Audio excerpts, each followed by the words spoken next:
the first draft, it is going to be imperfect. And the whole point of the first draft is for it to be done. And I've attended lots of talks where authors have explained that their first initial draft, or the drafts that they submitted to their agent or publisher initially, was full of gaps. And it sounds ridiculous when you see that, but sometimes you have like a general idea, but you haven't got it quite yet, and you just need to get it done. And then in the second draft, you can go back and fix some things, and things will get better. So we're just going to focus on the first draft. The first draft, so my very first attempt at writing a book where I had a complete manuscript from start to finish, the first draft I thought was amazing, because I quite enjoyed the process. I thought I was telling a beautiful, moving story that was going to change the world.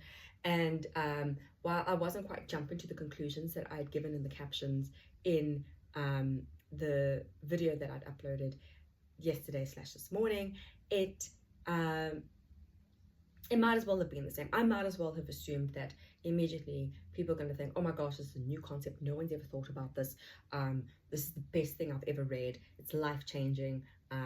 Here's a lot of money. But after sending it to one other person to review it, which honestly I shouldn't have done, the first draft shouldn't have been submitted, especially because it's my first attempt at writing. It is kind of like that video of me dancing and thinking I could submit that to a talent agency and then I'm going to suddenly get a big deal. That's never going to happen. And so in that process, it was just like what I was saying. It was complicated. There were a lot of things I was trying to do at the same time. A lot of my big ideas didn't quite translate onto the page. It needed a lot of editing. It needed some direction. There was just a lot of work to go through. I might have also left myself some comments. This is not necessarily for that particular very first draft, but in other first drafts, I leave myself comments and I say, come back to. And then I discover that when I'm going through the second draft, I don't really have an idea on how to fix that.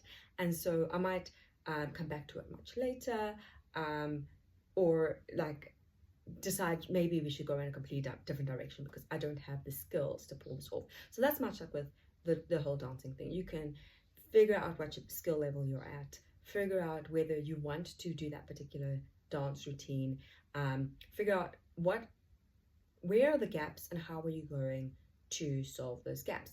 Now,